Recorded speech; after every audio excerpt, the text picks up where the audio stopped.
Allez, 19h50, encore 10 minutes avec vous, auditeurs d'Europe 1. Restez bien avec nous parce que voilà, si je vous dis le Kaiser, une légende du football allemand, vous pensez évidemment à Franz Beckenbauer. Merci Jacques Vendroux d'être là. Bonsoir. Voilà, petit détour par le studio d'Europe 1 soir. Ça fait plaisir de vous voir avec Cyril de la Morinerie qui est là aussi. On fait partie de la grande famille d'Europe Voilà. 1. Alors, une réaction sur cette disparition. Voilà, une légende à 78 ans qui vient de nous quitter. C'est un joueur incroyable. Il a été le premier libéraux du football mondial. Tout le monde l'a imité. Et puis quand je regardais son CV tout à l'heure au bureau avec Cyril de la Morinerie, je me suis aperçu qu'il a rempli toutes les fonctions du football. C'est-à-dire qu'il a été joueur du Bayern de Munich, champion du monde. Il a été entraîneur de l'équipe d'Allemagne, champion du monde. Il a été le président du Bayern de Munich. Il a été le président du comité d'organisation de la Coupe du Monde de 2006, comme Michel Platini l'avait été en 98. Il a plus de 100 sélections avec l'équipe d'Allemagne. Il fait partie, il fait partie du patrimoine mondial du football.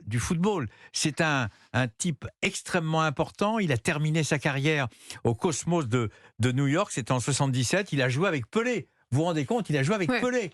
Donc, si vous voulez, c'est un joueur immense et puis surtout un talent incroyable. C'est-à-dire qu'il avait, comme on dit en tennis, un toucher de balle. Il avait un toucher de ballon avec l'extérieur du pied droit. C'était un joueur d'abord très élégant, très chaleureux, très sympa, et il a surtout fait partie de l'une des plus grandes équipes qui a existé dans le monde de clubs, le Bayern de Munich, qui a été plusieurs fois champion d'Europe, avec Sepp Maier, avec Gerd Müller, avec Rummenigge. Enfin, en tous les cas, il fait partie, et on ne dira jamais assez, il fait partie des grands de ce monde. Il fait partie, au même titre que Cruyff, au même titre que Pelé, au même titre que Bobby Charlton, qui nous a quittés récemment, au même titre que Maradona. Il fait partie du gratin. Et que Zagallo, qui est parti aussi il y a quelques jours. Ce qui est incroyable, c'est qu'il y avait 3 personnes qui avaient gagné en tant que joueur et en tant qu'entraîneur. Il y avait Zagallo, qui nous a quittés il y a 48 heures, Beckenbauer, qui nous a quittés aujourd'hui, et le dernier survivant, c'est Didier Deschamps. Et qui va bien, qui est en forme. Et qui est en forme, et qui va très bien. Bon. Tiens, justement, Jacques Vendroux, vous avez pu joindre Michel Platini, qui a tenu à réagir suite à cette disparition. Je vous propose de l'écouter. J'ai 40 ans de souvenirs avec Franz Beckenbauer. J'ai les souvenirs des années 70 où il était l'un des tout meilleurs joueurs du monde. Et puis j'ai les souvenirs de 40 ans, puisqu'on a fait pratiquement les mêmes métiers toute notre vie, puisqu'on a été joueur, capitaine de l'équipe nationale, sélectionneur, et puis après on a été dans les institutions mondiales pendant une dizaine d'années. Donc on a organisé la Coupe du Monde. On a pratiquement la même vie que Franz. On a les mêmes choses pratiquement. C'était un mec très sympa en plus. C'était un mec très gentil, charmant, sympathique, mais il savait ce qu'il voulait.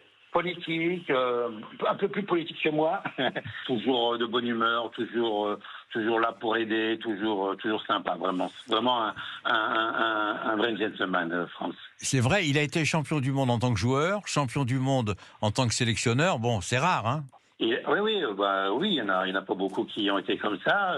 C'est pour ça, moi je l'ai pas été, mais des autres, par exemple, on a organisé la Coupe du Monde dans son pays, on a fait pas mal de choses, donc on avait des expériences en commun, et puis c'était toujours un plaisir dans ces institutions avec Franz, entre footballeurs, de parler du football, de parler des combats qu'il avait avec Johan Cruyff, qu'il admirait, qu'il estimait, et donc il nous racontait ses matchs, le but, il m'a raconté des anecdotes, et notamment le France-Italie.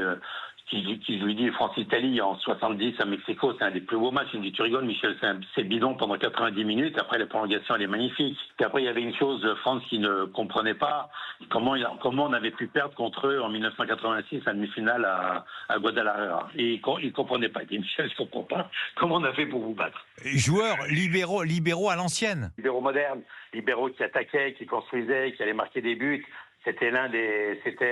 On avait l'habitude du libéro italien, du Catenaccio, qui jouait très loin derrière. Lui, il y jouait très près, mais il était toujours le premier à relancer l'équipe.